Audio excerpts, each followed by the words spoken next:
Alors, juste avant d'aborder la notion de combinaison linéaire de vecteurs, j'aimerais rappeler l'une des caractéristiques fondamentales des espaces vectoriels. Alors, dans un espace vectoriel, vous avez des vecteurs E1, E2, E3, E4, etc. Ok. Et l'une des caractéristiques fondamentales d'un espace vectoriel, c'est quoi? C'est que si jamais je prends n'importe quel élément là de mon espace vectoriel, c'est-à-dire si jamais je prends un vecteur au pif, par exemple, imaginons que je prends E1, ok, par exemple, et si je prends un deuxième élément de mon espace vectoriel, c'est-à-dire encore une fois un vecteur que je prends complètement au pif, et si je fais la somme là, par exemple, j'ai qu'à prendre E5, par exemple, vous voyez, si je prends E1 plus E5, ok, et ben qu'est-ce que ça va me donner? Ça va me donner obligatoirement, encore une fois, un élément de E. Obligatoirement, ça va me recracher un vecteur. Je ne sais pas quel vecteur ça va me ressortir, mais en tout cas, je sais très bien que ça va me ressortir obligatoirement un vecteur. Parce qu'on se souvient, ça, c'est à cause de la loi de composition interne qu'est l'addition. Peu importe le couple de vecteurs que je considère, si jamais j'en fais la somme, si je les ajoute, ça va me recracher en sortie un élément de E, ça va me recracher un vecteur obligatoirement, ok? Et ensuite, il y a une deuxième propriété, c'est que peu importe le lambda que je prenne dans K, c'est-à-dire peu importe le scalaire que je considère, et peu importe le vecteur que je considère dans E, j'ai qu'à prendre par exemple, je ne sais pas, E4, et vous savez que lambda fois E4, il n'y a pas de problème, ça appartient aussi à E. Ça, c'est à cause de la loi de composition externe. Vous vous souvenez de la loi de composition externe qui était le point là, qui est en gros assimilé à la multiplication, ok? Mais là, ces deux points-là,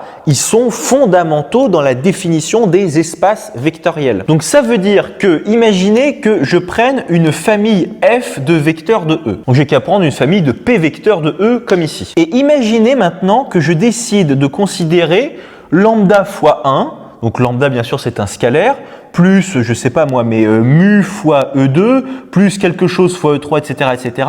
plus je sais pas moi on n'a qu'à prendre lambda prime par exemple fois EP. Lambda prime c'est pas la dérivée de lambda, hein, c'est simplement un autre scalaire, ok? Et toute cette somme là, à votre avis qu'est-ce que ça va être?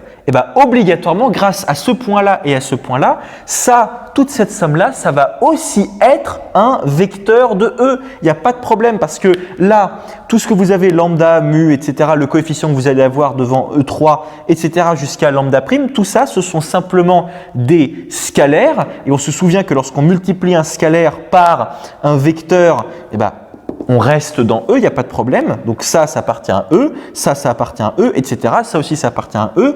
Et donc, ça veut dire que lorsque vous faites la somme de ça, etc., etc., vous restez toujours dans E. Vous restez toujours dans E. Ça, en gros, lorsque vous faites la somme de tout ça, ça va vous recracher en sortie un vecteur. Tout ça, c'est un vecteur de E, obligatoirement, d'après la loi de composition interne qui est l'addition et d'après la loi de composition externe qui est la multiplication. Ça, je vous le dis tout de suite, en réalité, ce qu'on a ici, c'est une combinaison linéaire, en réalité, des vecteurs E1, E2 jusqu'à EP. Alors, je vais reprendre et on va bien expliquer ça. Alors d'abord, on considère F là une famille de P vecteurs de E. Et maintenant, on va considérer X qui est lui aussi un vecteur de E. Donc X, il appartient à E. Donc c'est-à-dire que X, ça peut être lui aussi par exemple. Au même titre que E1, E2 jusqu'à EP, c'est aussi un vecteur de E. Mais ici, on l'appelle pas EP ou je sais pas quoi parce qu'on n'a pas envie qu'il y ait de confusion. Mais il faut bien comprendre que X, E1, E2 jusqu'à EP,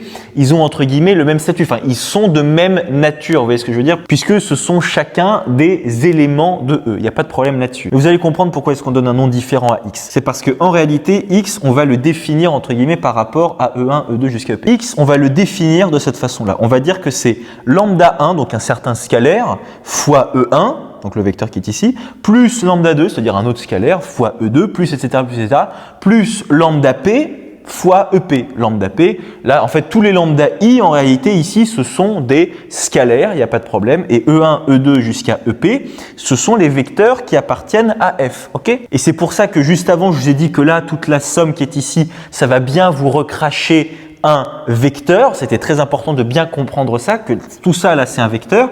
Et ce vecteur-là, bon, on lui donne le nom de x ici. Ou alors, si vous voulez condenser l'écriture, c'est la somme pour i allant de 1 à p des lambda i, ei aussi. Hein, c'est pareil. Hein. Ou bien sûr, les lambda i sont des scalaires et les ei ce sont des vecteurs. Et bien ça là, et ça c'est la même chose, hein, et ben c'est une combinaison linéaire des vecteurs de E1, E2 jusqu'à EP. Et à vrai dire, les combinaisons linéaires, vous avez déjà vu ça au collège et au lycée avec des vecteurs qu'on représentait dans le plan. Vous voyez, imaginez que dans le plan, je considère là ces deux vecteurs qui sont ici. Et ben, une combinaison linéaire possible de ces deux vecteurs-là, ce serait quoi? Ben, ce serait par exemple une fois le premier vecteur que j'ai en bleu plus une fois le vecteur que j'ai ici en vert. Et qu'est-ce que ça me donnerait? Le premier vecteur plus le deuxième vecteur, et ben, ça me donnerait encore une fois un vecteur, et dans le plan, eh ben, ça me donnerait ce vecteur-là plus ce vecteur-là. Là, c'est juste un autre représentant du même vecteur, ok? Et donc, en réalité, ce vecteur-là plus ce vecteur-là, ça me donne tout simplement ce vecteur qui est ici. Et ben là, le vecteur rouge, c'est une combinaison linéaire du vecteur bleu et du vecteur vert. Mais des combinaisons linéaires, vous en avez une infinité. Parce que vous pouvez très bien considérer, ben, je sais pas moi, 3 fois le vecteur bleu moins 2 fois le vecteur vert. Donc ça vous emmènerait 1, 2, 3 ici, moins 2 fois le vecteur vert, quelque chose par là, vous voyez. Et là, il n'y aurait pas de problème, ce serait aussi un vecteur. Et ce vecteur-là, ce serait une combinaison linéaire de ces deux vecteurs-là. Voyez? Et bien là, c'est exactement la même chose. En gros, x, en gros, c'est comme le vecteur rouge. Et là, E1, par exemple, ce serait le vecteur bleu. E2, ce serait le vecteur vert. Mais vous pouvez très bien considérer plein d'autres vecteurs. Par exemple, imaginez que vous êtes non pas sur le plan, mais dans l'espace. Là, cette fois-ci, vous auriez 3 vecteurs que vous pourriez considérer pour définir votre espace vectoriel, ok? Et puis bah là, vous auriez 3 coordonnées. Vous diriez, bah, je veux aller de telle distance en hauteur, plus je vais aller de telle distance en profondeur, plus je vais aller de telle distance en longueur, vous voyez, par exemple, ok? Alors attention, ici, je vous ai fait une comparaison avec les vecteurs dont vous avez l'habitude, c'est-à-dire des vecteurs qui sont représentés par des flèches. Attention, attention, attention, ne surtout pas oublier que là, les vecteurs que vous avez ici, ça peut vraiment être n'importe quoi. Ça peut être des matrices, par exemple. Donc, vous pouvez très bien avoir des combinaisons linéaire de matrices. Par exemple, on pourrait très bien considérer la famille de vecteurs f, où là vous avez ce vecteur-là et ce vecteur-là. Donc là, dans cette famille, vous avez des vecteurs qui sont des matrices, attention. Et une combinaison possible de ces deux vecteurs-là, qu'est-ce que ce serait? Bah, par exemple, vous avez qu'à prendre 3 fois votre premier vecteur plus 5 fois ce deuxième vecteur. Et il n'y a pas de problème, 3 fois cette première matrice, 3 fois ce premier vecteur plus 5 fois ce deuxième vecteur, bah, qu'est-ce que ça va vous ressortir à la fin? Si vous faites les calculs, il n'y a pas de problème, ça va vous ressortir effectivement une matrice de 2. Et puis comme on a supposé qu'ici on était face à des vecteurs et donc à un espace vectoriel, bah, il n'y aurait pas de problème, ça vous ressortirait bien un vecteur, c'est-à-dire un élément de l'espace vectoriel considéré ici un espace vectoriel de matrice. Donc vraiment une combinaison linéaire, mais c'est tout con. En gros, vous décidez tout simplement de les combiner les uns avec les autres avec des coefficients devant les uns et les autres. Et vous les ajoutez ou vous les soustrayez. Si là on avait pris par exemple comme coefficient -5, bah, ça n'aurait rien changé sauf le résultat calculatoire, hein, c'est tout. Alors juste pour précision, là, un point de vocabulaire, les lambda i qui sont ici, on appelle ça les coefficients, ok, de la combinaison linéaire que vous considérez. C'est-à-dire que lambda 1, lambda 2, etc. jusqu'à lambda p, ce sont les coefficients bien spécifiques de cette combinaison linéaire là, parce que des combinaisons linéaires, à partir d'une famille de p vecteurs, mais vous pouvez en faire une infinité. Vous voyez, je peux prendre 10 000 fois L1, plus 9999 fois E2, etc., moins 7 milliards fois EP.